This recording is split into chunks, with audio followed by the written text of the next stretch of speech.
Chapter 18 Art Tests. That's a fun one. Many teams will expect you to perform an art test. This can happen prior to an interview, but more commonly will happen after the interview process. The reason for an art test can be that they feel your portfolio didn't show a particular skill. They want to see if you can adapt to their style. They want to see how you work, or they want to ensure your portfolio wasn't just Gen AI or stolen work, right? Sometimes it's also just standard. It'll be like, this is what we do. Sometimes also it'll be a specific circumstance. Something that Cami encountered was that they couldn't test one applicant if they didn't test all applicants. So it was going to be everybody gets tested or nobody gets tested. So, it can be different circumstances at different companies. Don't always assume you're getting art tested because they think you're bad or something. And you can kind of push on that if you want, but I wouldn't recommend it because if they're asking for an art test, they want an art test. So you should just do the art test. And if you're like, well, I could kick that thing's ass, then just shut up and kick its ass. It's fine. Usually it's about showing that you can hit deadlines. Your portfolio looks great, and they want to know it doesn't take you 2 months to do a piece of concept art and you can manage your deadlines. On occasion, a test is used to choose between two or more good candidates. I've hit that one. I've hit the deadline one because my work was really involved and they're like, does this take him forever? I'm actually pretty fast when I do my actual work. That's why I like to chill out when I do my personal work because I enjoy being able to relax with my art, but that's not what my job is there to do. So it's a deadline thing. They wanted to know that I could do it quickly and I can. So that's my opportunity to prove that and remove any questions. Just like kind of interviews, art tests are usually used to remove some version of these questions that are posted here. Sometimes it is to choose between two or more good candidates. I've had that as well, where they're like, "Wow, you're in the running against someone." They were very upfront, and they were like, "We want to test and see who's the better fit," and I was the better fit, so that was good. And it's good to know too, because remember, if you do the art test and they love it, now you're going into this job knowing, yeah, I can hit what they're asking me. They want me here. They know what I'm capable of to do specifically, for this job. Other times it's simply standard practice within a studio to give an art test regardless of experience or whether someone seems like a slam dunk hire or not.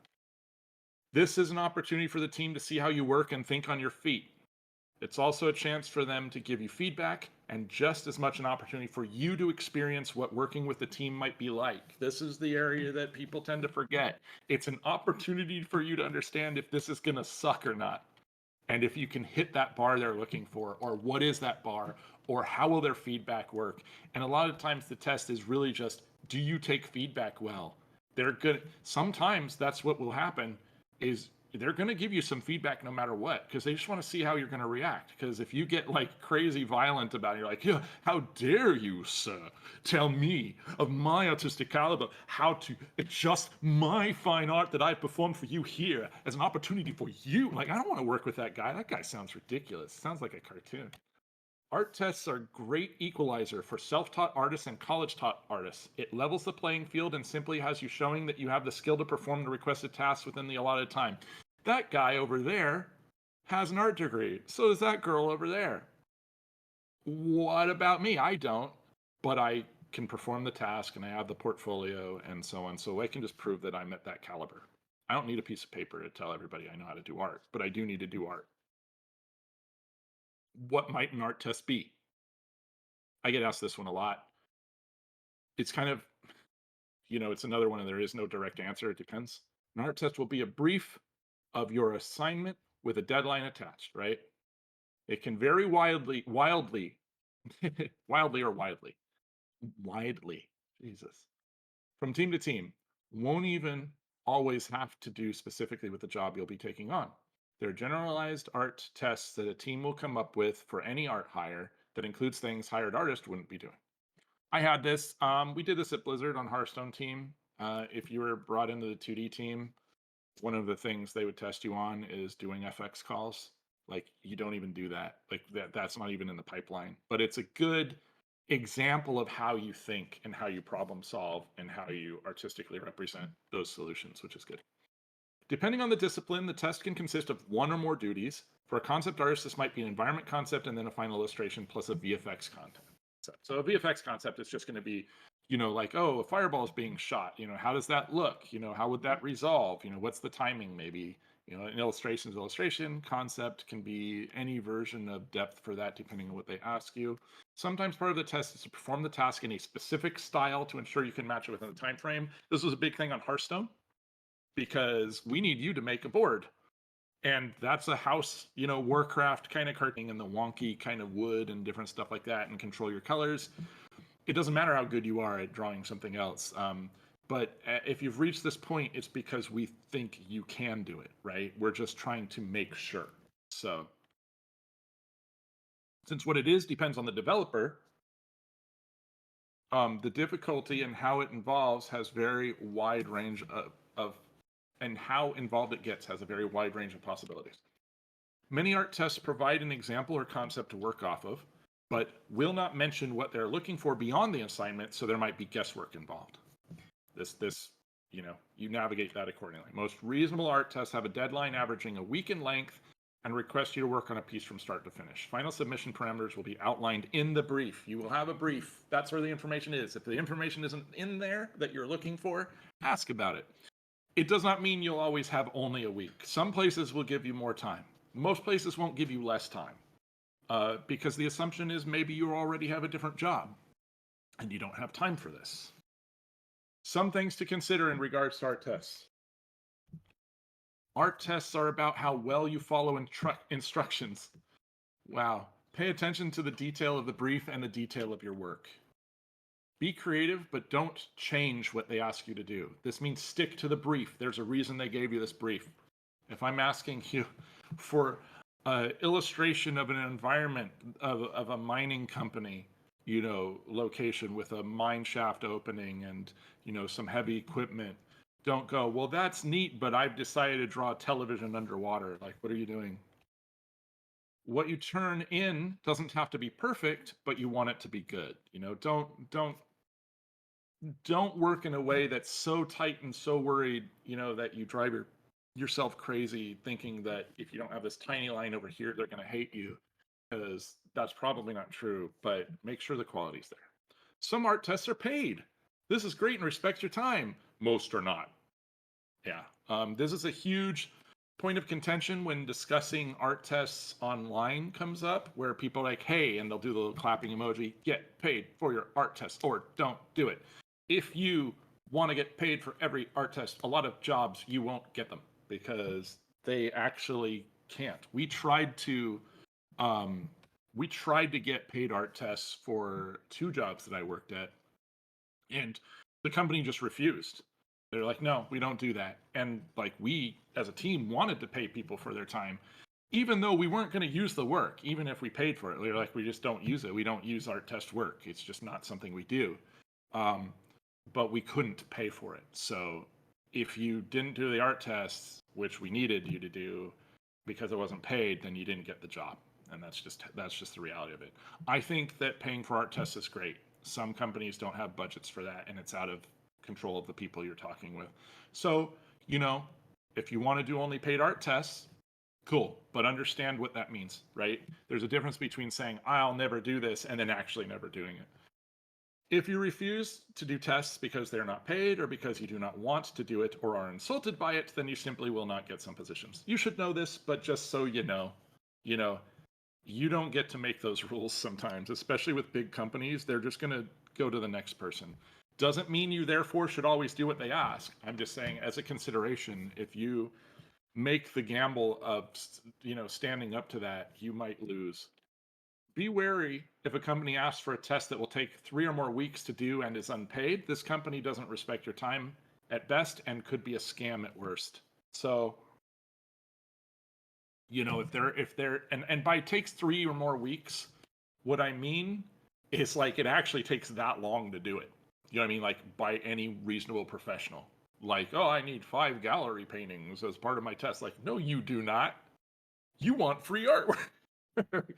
And then people will be like, oh, they're doing that unpaid so they get free. They can't legally use that unless you sign something that says that they can. But If they paid you for the test, they probably put something in a contract that you signed somewhere. So, read up, make sure you know. If it feels weird, ask some questions.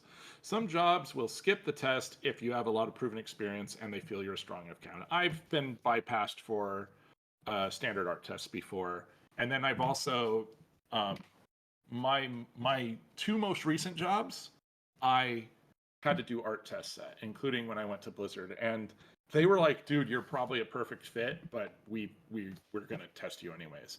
I did the test, and then they were like, "You're a perfect fit." So that actually kind of helped. My current job, again, did an art test. They even apologized. They're like, "Look, I'm sorry. You have a lot of experience and you look great, but we want to know." And I'm like, "That's fine." But all those tests respected my time, so it was okay. Oh, by the way, I've never been paid for an art test, but I do know a couple people have. It does happen. If you're given a time frame, do not exceed it, especially if you suggested a time frame yourself and they agreed to it. A deadline is not a suggestion. Remember, you're proving yourself. If you're proving that you can't hit deadlines, especially when you set them up yourself, you're going to look like a clown. It's better to submit something good that is on time than something amazing that is late. Game dev's about deadlines and keeping the pipeline moving. A lot of people make an amazing painting in 6 months, but that's not what this job is. If you are given a deadline of a week, doing everything in under a day is not necessarily a positive. Sometimes it is, but keep in mind, if you do it too quick and don't pace yourself, that might be a problem. Pacing yourself is a skill, and you don't want to give them the impression you rush things.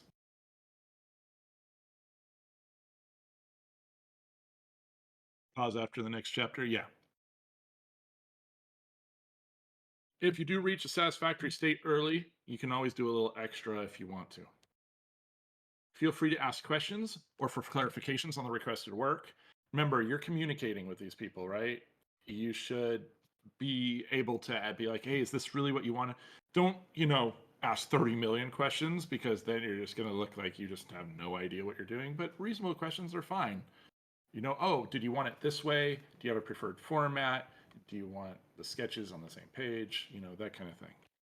If you're told something is optional, treat it as mandatory. Look to impress. A lot of people are like, you can do that if you want.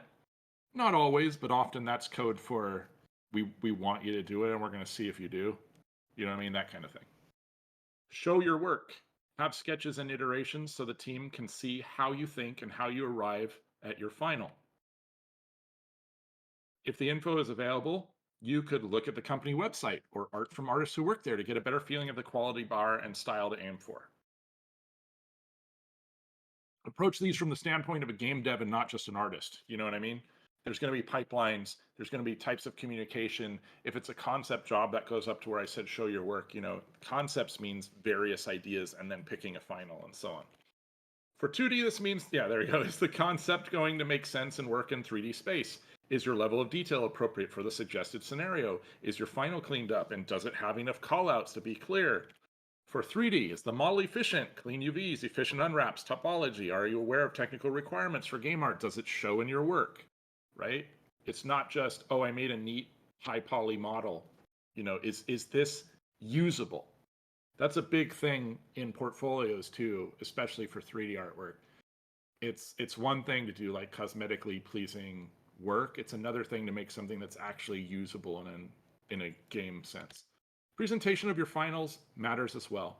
Don't turn in messy concepts or scraggly models and joke name files, right? Port69.psd. Organize your work and present it professionally as an extension of your portfolio. We went over this in the portfolio, but presentation does matter. You don't have to make it immaculate, but you really kind of want to make sure it doesn't look like garbage. And that doesn't mean like have no sketches. It means just organize it. I wasn't super organized on mine, but I presented them in a reasonable fashion. Like, sketches had a bit of a backer, stuff like that.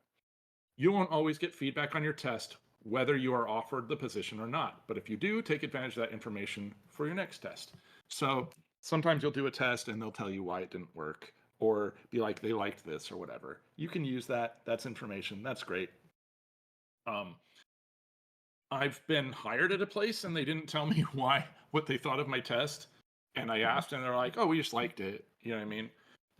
When I went into Blizzard, they printed out my my art test and brought it into the interview, at the in-person interview, and that intimidated the hell out of me because one of their excellent artists was there holding my test on a piece of paper, and I was like, oh, I'm about to get a talking to. They're going to point out everything that's wrong with this. But luckily, they actually brought it in to kind of highlight parts that they enjoyed, and I'd never seen that before, but that was nice because it gave me a good context for what worked and what didn't, and so on and so forth. If you sign an NDA for your test, this means you can't share your test online upon completion. NDAs are NDAs are NDAs, non disclosure agreements. That means you do not disclose it. The terms of that, you can read questions about it, you can ask, but understand the contracts you sign and then perform the tasks you agreed to do. And if that task is not to share, then don't share. Sometimes people will casually breach these, and there are circumstances in which you can have exceptions, but sometimes people will sign an NDA, do a test, and then post that test online, and that's a problem. And then they wonder why, and it's because you're not paying attention. If there is no NDA, but the company asks you not to post it online, then it might be in your best interest to not to do so, as not to burn bridges, right? Because you can, but they're asking you politely not to. That's in your hands. You legally could, but then they might be like, well, we just don't fucking like you now.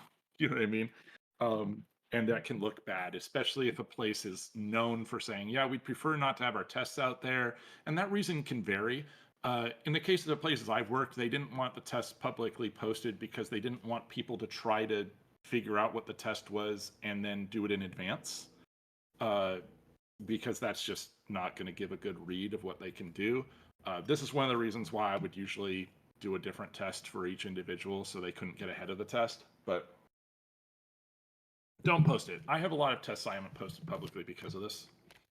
If you are allowed to post it upon completion or at a designated date, then this means you can ask for feedback on it from peers and others online. And this has happened. We're like, hey, I did this test. They said I could post it. I didn't get the job. Can you tell me what you think was missing from this? And that's a great opportunity to get professionals to chime in too if you have that visibility. A lot of companies do not like to see their assigned art tests showing up in portfolios, especially failed ones. This can make other companies nervous to see as well. I've seen this before. I think it's weird, but I really encountered with a lot of my peers like really heavy disdain when they'd be like, I know that that's the test for this company, and I know that they didn't get that job, and then they put it in their portfolio, and that's fucking weird. So mileage may vary, especially if it looks really good, but failed art tests in your portfolio, it's 50% in my opinion. It could be good, it could be bad. Um, I just really think you should be careful, right? It's going to be a case by case situation.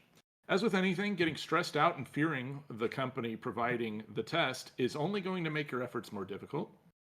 Communicate any questions you might have and try to be confident within reason. If the company contacts are hostile with you when you ask for clarifications, then they are likely a bad fit for you anyways, right? Again, if they're assholes to you, do you want to really work with them? Are you being reasonable? I could see if they're like, whoa, buddy, if you ask like 47 specific questions all at once, but. So that concludes chapter 18, art tests. Please let us know if you have questions. What's your questions? Will you typically only get one round of tests? As in, would you possibly get a second round if they want to clarify or offer a second chance or something like that? Would it be a red flag if you did get a second chance test? Typically, no. Typically, they're going to try and get all of that in one swing because it's taking up time for other people. It's taking up your time. I've seen a second chance once, but it wasn't actually after a first test. It was they denied the person their first test and said, this isn't a good fit, and then kept them on file and then contacted them a year later and brought them back and said, we're going to need to test you again. But we had some problems with your first test, but we'll tell you what they are as feedback, and now you can do a second test. It's not that it doesn't happen. Second chance tests, you're going to have to use your own judgment or maybe ask some people on how that one feels. If they're very open in communication, then a lot of the times the team might tell you like, oh, well, we feel you really hit this, but it's unclear how you do this. So can you maybe do a little bit of hard surface? Because we didn't get a feel for that right here. And that's a big part of the job. And oftentimes, if it's a second chance test, and that, at least from my experience, it'll be a much smaller test. It won't be like a huge, bigger test or whatever. Because again, time is money. And that's kind of how it goes. Yes, a lot of places keep tests on file. Not all places, but most places I've worked, and especially at Blizzard, we kept them on file just in case. Um, and in one case, one was kept on as a specific example of what a bad test looks like, so that new managers could get a feel for like that's what we're not looking for, and here is why. And it wasn't to make fun of the artist; it was simply this was a disaster, and here's why. And that's kind of good information internally. Do they show you visual examples of what needs to be for the test, or is it all guesswork? That just depends. Um, I prefer when there's a visual example. I had one test, so let me give you some examples here. I had one test that was a character. This was from a long time ago, so I can talk about it. And they took its arm off, like its right arm, and they were like, design a mechanical arm for this character to fit the following purpose. So I was able to see the art style of the character, and my goal was to design something functionally that could be executed on for gameplay, but also in the style of that character. And then they were like, make equipment that matches this and explain its purpose visually. So that was both visual and also not visual. With Hearthstone, that test was basically had visuals because they're like, you know what Hearthstone looks like. Here's what we're asking you. Do it in the style of all Hearthstone art you've ever seen. So that one was pretty easy.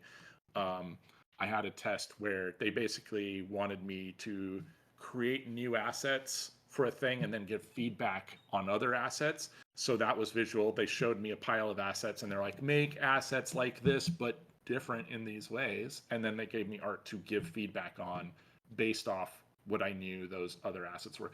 The test there, right, isn't just visual and design wise, it's can I catch the theming they're going for? Can I then craft that into feedback to give to somebody else just off that small body of work? So a lot of times they're visual. I like to give visual examples, except when we don't have a house style. House style being like Warcraft style or whatever it is, or Riot, Riot house style, things like that. Borderlands style for Gearbox or whatever. Um, Sometimes you're just like, oh, I really like how this person's portfolio goes. I just want to see this kind of environment. And if you care less specifically about that, you're just looking more for how they would come up with a concept or something. So a lot of times if they want to direct, they're going to give you visuals, but every company is different. So I would say if you feel you would like visuals, that is a question that you can ask. You'd be like, would you be able to provide something along the lines of what you're looking for in this case that I can leapfrog off of? And they might be like, no, we just want to see what you're going to do. You know what I mean? Or they might give you something. They'd be like, sure, yeah, no problem. Because also sometimes the test is being delivered by the hiring manager and not the director or the lead or the art team. And they're just giving you what they think they should be asking. That like the director's like, have them do an environment or something, and they're like, okay, well this looks good. I had one art manager or hiring manager rather who was working with the art manager to make what the test was without the art team, and they just googled like art test and they sent that out. uh uh, what is an example of a scam test by a fake company? Usually, a scam test is going to be an attempt to get free work from you. So, oftentimes, that's either going to be a promise of payment that comes after deliverable, which is bad, um, or it's going to be what seems like not a lot of work, but some kind of designs or finals or whatever that they're going to ask for with either a promise of payment or none that they're going to ghost you on afterwards. So it's hard to tell. But generally, you're going to be looking for something that's fully usable. And a lot of art tests aren't fully usable, but it's hard to tell a scam because one of the scam tests by a fake company isn't going to be just the art assignment. It's going to be how they communicate and what information they don't give you. The more scammy someone is, the more they're not willing to answer very pointed and specific questions. I wonder if there's a chapter on this later, he said, knowing there is. How much do they let your own art style deviate from the expected art style for the game or project? Again, depends on the company. I'm going to use WoW and Hearthstone as an example. Not a lot. You can bring in a little bit of your own style. Like for Hearthstone, there's house artists who paint a little bit differently from each other, but you're going to want to hit the house style pretty closely because it needs to look like it's cohesively integrated with the project. So if you're doing card backs for Hearthstone, there's some variations in there. There's actually card backs that went into that game that, quite frankly, are not the correct style. But that just didn't matter because it was close enough. So there's going to be a little bit of wiggle room, but generally you want, I would say, if you had 80 people look at your thing from fans of Warcraft, that they would go, yeah, that's Warcraft. That looks right. You know what I mean? You can't just kind of go and do your complete own thing. If the art style is meant to be a specific style, that's what they're looking for first and foremost, and for you to execute in that, not for it to be like, maybe if you feel like it, make it look like wow. um, there's a conversation to be had there, as the length of a project tends to alter its art style, and the art style of what goes in WoW now is very different than what it was 20 years ago. But yeah, you're going to need to align, I would say, easily within 80 to 90% close. So keep that in mind.